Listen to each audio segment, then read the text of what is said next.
Hello বন্ধুরা, তোমরা সবাই কেমন আছো? আশা করি ভালো আছো। আমি আবার একটা নতুন ভিডিও নিয়ে চলে এসেছি মৌমিতা ইয়াম্মি কিচেনে। দেখো, আজকে আমি বানাবো ফ্রাইড রাইস।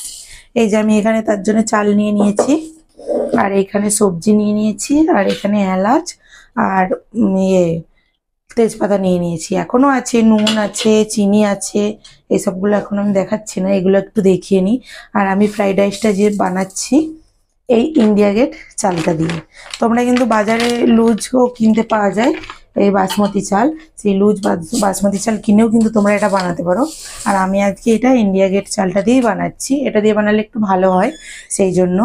এই যে আমি এখানে 700 গ্রামের মতো চাল নিয়ে নিয়েছি, আর এখানে এই যে সবজিগুলো নিয়ে নিয়েছি।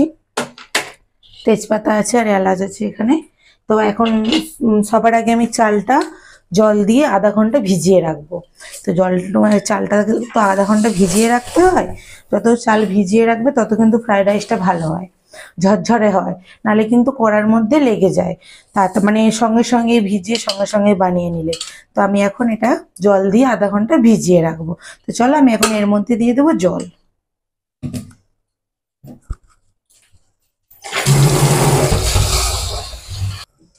দেখো, আমি কিন্তু চালটা ভালো করে পরিষ্কার করে আগে ধুয়ে নিয়েছি। ধুয়ে নিতে কিন্তু এখানে জলটা কিন্তু পুরো সাদা হয়ে গেছে, মানে পুরো জলের যে কালার সেটাই আসছে। আর চালটা কিন্তু ভালো করে পরিষ্কার করে ধুতে হবে।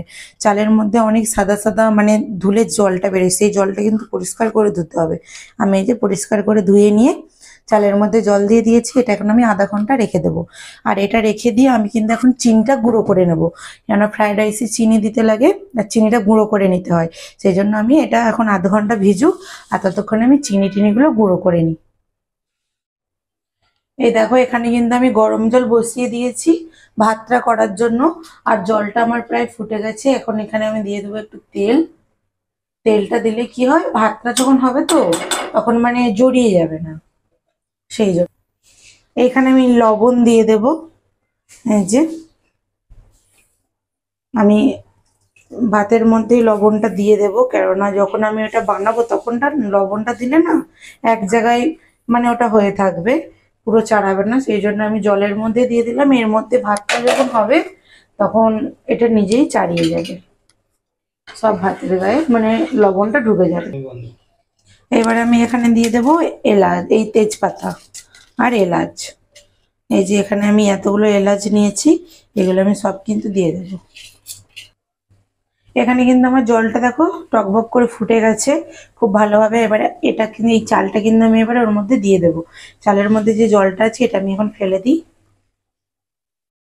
এই যে চালটা কিন্তু আমি এবারে দিয়ে দিচ্ছি। চালটা কিন্তু সব দিয়ে দিয়েছি এখন। এইবারে কিন্তু ভাতটা বানিয়ে নেব। আর এই ভাতটা কিন্তু বেশি নরম করা যাবে না, শক্ত শক্ত নামাতে হবে।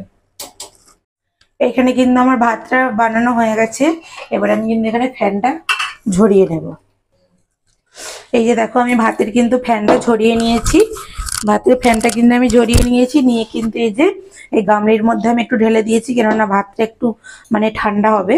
আর আমি যে সবজিগুলো যে ভাজবো তো, ভেজে কিন্তু কড়ার মধ্যে আমি এই ভাতটা নাড়বো না।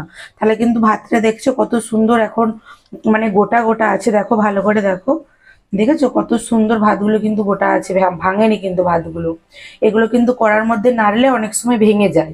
তো আমি কিন্তু কড়াতে আজকে নাড়বো না, আমি কিন্তু এর মধ্যেই দিয়ে এটা পুরো মাখিয়ে নেব সবজিগুলো ভেজে। তো দেখো আমি কিরম ভাবে বানাচ্ছি। আর আমার ভিডিওটা যদি ভালো লাগে অবশ্যই কিন্তু একটা লাইক করে দেবে, আর চ্যানেলটা সাবস্ক্রাইব করে দেবে, যাতে আমার আরো নতুন নতুন ভিডিও তোমাদের কাছে সবার আগে পৌঁছে যায়।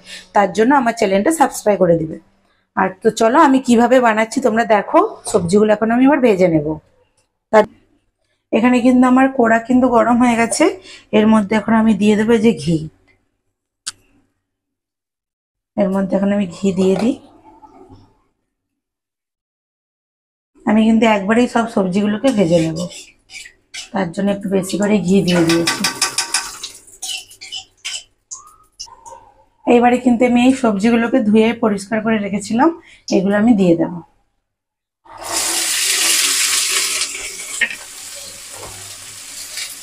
দিয়ে এগুলোকে এবার আমি ভালো করে ভেজে নেব। এই যে এখানে কিন্তু আমার সবজিগুলো ভাজা হয়ে গেছে। এবার কিন্তু আমি এটা নামিয়ে নেব। এখানে কিন্তু সবজিটা কিন্তু আমি ভাতের মধ্যে দিয়ে দিয়েছি।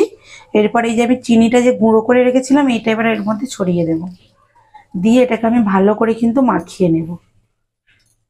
দিয়ে আমার দেওয়া হয়ে গেল।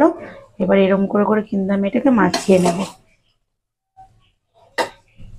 এটা এরকম করলে কিন্তু ভাতটা একটুকু ভাঙবে না, আর এটাতেও কিন্তু খেতে খুব ভালো লাগবে এই ফ্রাইড রাইসটাও। তো চলো আমি এরকম করে মাখিয়ে নিই, তারপরে কেমন লাগছে তোমাদেরকে দেখাবো। এই যে এখানে কিন্তু আমার ফ্রাইড রাইস পুরো রেডি হয়ে গেছে, দেখতে পাচ্ছ কত সুন্দর লাগছে কিন্তু দেখতে। আর আমার ভাতগুলো কিন্তু একটুকু ভাঙেনি। তো তোমরাই নিজে দেখতে পাচ্ছ কত সুন্দর লাগছে ফ্রাইড রাইসটা।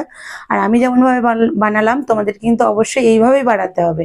আর আমার এই ভিডিওটা ভালো লাগলে অবশ্যই লাইক করে দেবে আর সাবস্ক্রাইব করে দেবে আমার চ্যানেলটা, যাতে সবার আগে ভিডিও তোমাদের কাছে পৌঁছায়। আর তোমরা সাবস্ক্রাইব করলেই তবেই কিন্তু আমাদের আরো ভিডিও বানাতে আরো ভালো লাগবে। তো আজকে আমি ভিডিওটা কিন্তু এখানেই শেষ করছি। আর মৌমিতা ইয়াম্মি কিচেনে তোমাদের আজকের মতো টাটা, বাই বাই।